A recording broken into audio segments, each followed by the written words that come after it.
Uneori, pentru a face o adunare, mintea noastră vrea să rearanjeze valorile din acea adunare. O să înțelegi mai bine dacă facem acest exercițiu pe care s-ar putea să-l întâlnești pe Khan Academy.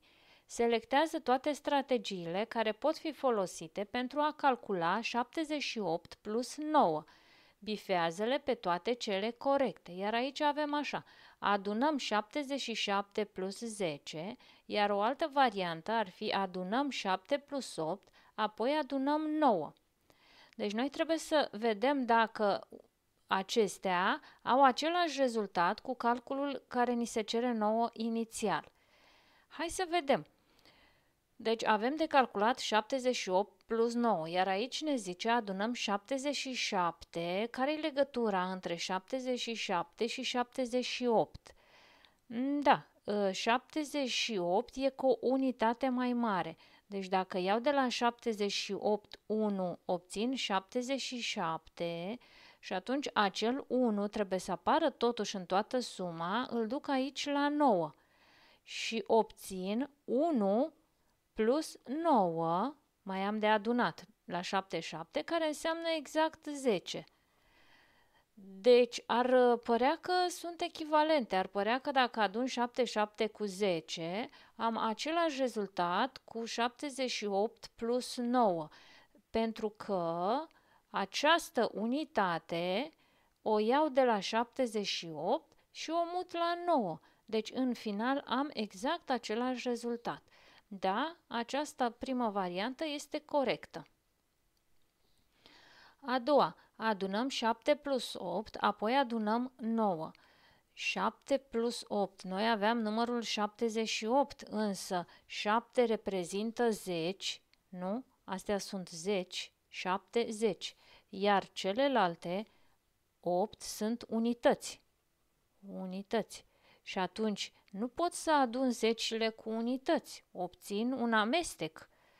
Deci, nu, varianta aceasta chiar nu este bună, nu o bifăm, da?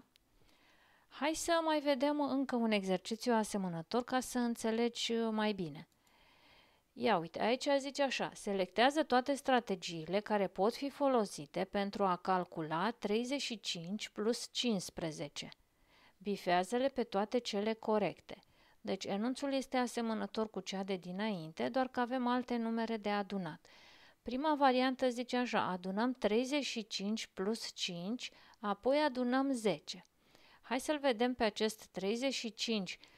Corespunde cu primul nostru număr, dar la el nu se adună 15 prima dată, ci se adună doar 5. Deci se ia doar acest 5 și se adună la 35.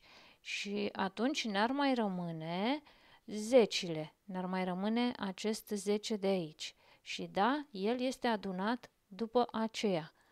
Deci, practic, în loc să adun dintr-o dată 15, adun mai întâi 5 și după aceea 10. Dar rezultatul este același și atunci varianta asta este corectă, o bifăm. La 30 plus 20, în loc de 35, a luat 30. Înseamnă că am omis primul 5, acesta rămâne deoparte. Și atunci 5-ul pe care nu-l adună inițial, îl adună la 15, da? 5 plus 15 face într-adevăr 20.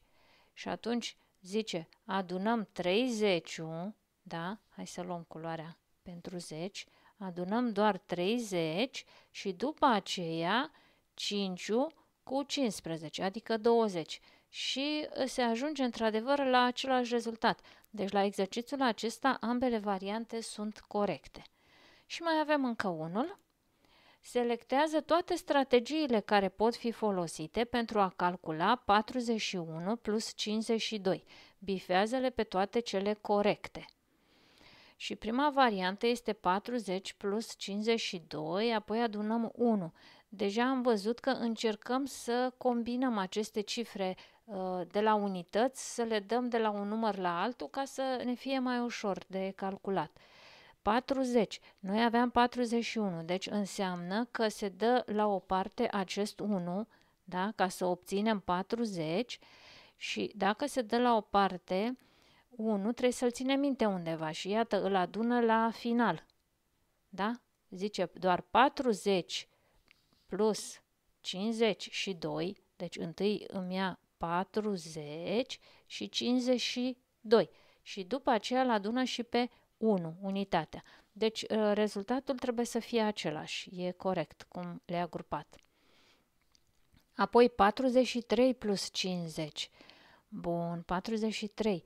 Deci 3-ul, noi nu avem decât 41. Până la 43 înseamnă că are nevoie de încă 2 unități. Și iată, le ia exact de aici. Acele 2 unități de aici, da? Le ia și le duce la 41 și o obținem așa. 41, să scriem 41, scriem corect, da?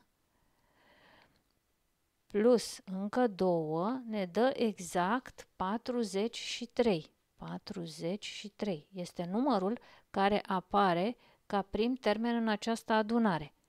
Da? Deci a luat de aici cele 2 unități. Astea 2. Și atunci mai rămâne de adunat doar numărul rămas, adică 50. Da? Dacă de la 52 dăm la o parte cele 2 unități, obținem 50.